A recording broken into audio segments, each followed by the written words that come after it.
Breaking లో చూస్తున్నాం. ఇవాళ ఏపీ కేబినెట్ భేటీ కానుంది. ఉదయం 11 గంటలకు సీఎం చంద్రబాబు అధ్యక్షతన ఏపీ సెక్రటేరియట్లో మంత్రివర్గం సమావేశం అవుతుంది. ఈ భేటీలో కీలక నిర్ణయాలు తీసుకునే అవకాశం ఉంది. సిఆర్డీఏ ఆమోదించిన 23 అంశాలకు ఆమోదం తెలపనుంది మంత్రివర్గం. అలాగే పీడీఎస్ బియ్యం అక్రమ రవాణాపై ప్రధానంగా చర్చ జరగనుంది. కాకినాడ పోర్టు అంశంపై ప్రభుత్వం కీలక నిర్ణయం తీసుకునే ఛాన్స్ కూడా కనిపిస్తోంది. అలాగే పలు ప్రాజెక్టులకు సంబంధించిన టెండర్లు, డీపీఆర్లపై కేబినెట్ చర్చిస్తుంది.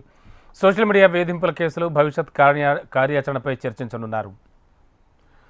ఇక ఇదే ఇష్యూకి సంబంధించి మరింత అదనపు సమాచారం అందించడానికి మా కరెస్పాండెంట్ కాంతి విజయవాడ నుంచి లైవ్లో సిద్ధంగా ఉన్నారు. కాంతి, ఇవాళ కేబినెట్ భేటీలో ప్రధానంగా ఐ థింక్ పీడీఎస్ బియ్యం అక్రమ రవాణాకు సంబంధించిన అంశం కంటే ప్రధానమైన అంశం ఏది లేదని నేను అనుకుంటున్నాను. ఇంకా మిగతా ప్రధాన అంశాలేంటి? ఏ కీలక విషయాలపై చర్చించనున్నారు?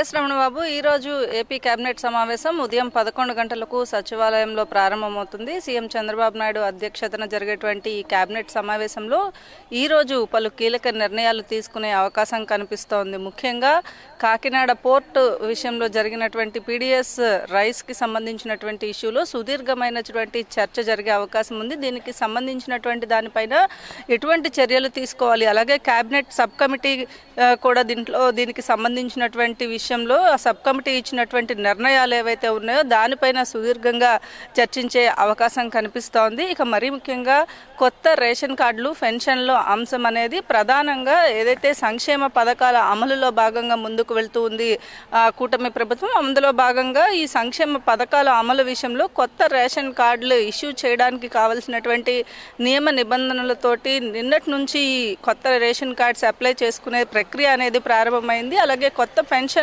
కూడా అప్లై ఇవ్వాల్సిందిగా కూడా గతంలో ఏవైతే అన్ని అర్హతలు ఉండి కూడా పెన్షన్లు తీసివేశారో వాటిలన్నింటినీ కూడా మళ్ళీ కూడా ఒకసారి ఏదైతే దానికి సంబంధించినటువంటి స్టాటిస్టిక్స్ అన్నీ కూడా చూసిన తర్వాత ఒకవేళ అర్హులైతే ఖచ్చితంగా వారందరికీ కూడా పెన్షన్స్ అమలు చేయాలి అని కూడా ఆదేశాలు ఇచ్చిన నేపథ్యంలో ఈరోజు జరిగేటువంటి కేబినెట్ సబ్ కమిటీలో దీనికి సంబంధించినటువంటి సబ్ కమిటీ దీనిపైన ఇటు ఇచ్చినటువంటి నిర్ణయాలు ఏవైతే ఉన్నాయో దానిపైన సుదీర్ఘంగా చర్చ జరిగే అవకాశం ఉంది. ఇక కీలకంగా జన్మభూమి 2 ప్రారంభించాలని ప్రభుత్వం భావిస్తోంది. జన్మభూమి 2 ప్రారంభానికి సంబంధించినటువంటి విషయానికి సంబంధించినటువంటి చర్చ కూడా ఈరోజు కేబినెట్లో మంత్రివర్గం ఈ సమావేశంలో చర్చిస్తోంది. అయితే ప్రధానంగా జనవరి 2వ తేదీ నుంచి జన్మభూమి 2 ప్రారంభించాలని ప్రభుత్వం భావిస్తున్న నేపథ్యంలో జన్మభూమి 2లో ఏమేం పెట్టాలి అనే దానికి సంబంధించినటువంటి విషయాలు కూడా చర్చిస్తారు. ఇక మహిళలకు ఉచిత బస్సు ప్రయాణం సంక్రాంతి నుంచి అమలు చేయాలని కూటమి ప్రభుత్వం యోచిస్తున్న నేపథ్యంలో మహిళలకు ఉచిత బస్సు ప్రయాణానికి సంబంధించి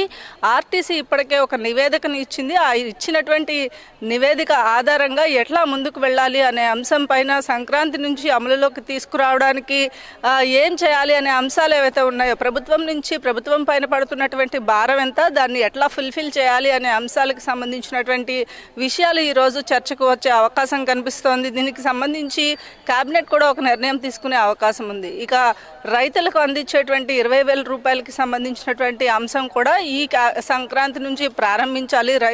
రైతులకు సంక్రాంతి కానుకగా ఇవ్వాలని ప్రభుత్వం భావిస్తోంది. దీనికి సంబంధించినటువంటి నిర్ణయం కూడా ఈరోజు కేబినెట్ తీసుకునే అవకాశం కనిపిస్తోంది. ముఖ్యంగా జన్మభూమి 2, పెన్షన్లు, రేషన్ కార్డులు, అలాగే పీడీఎస్ రైస్కి సంబంధించినటువంటి అంశము, అలాగే సోషల్ మీడియా వేధింపులు, ఈ ప్రధాన అంశాలుగా ఈరోజు కేబినెట్ సమావేశం జరగబోతోంది రమణబాబు.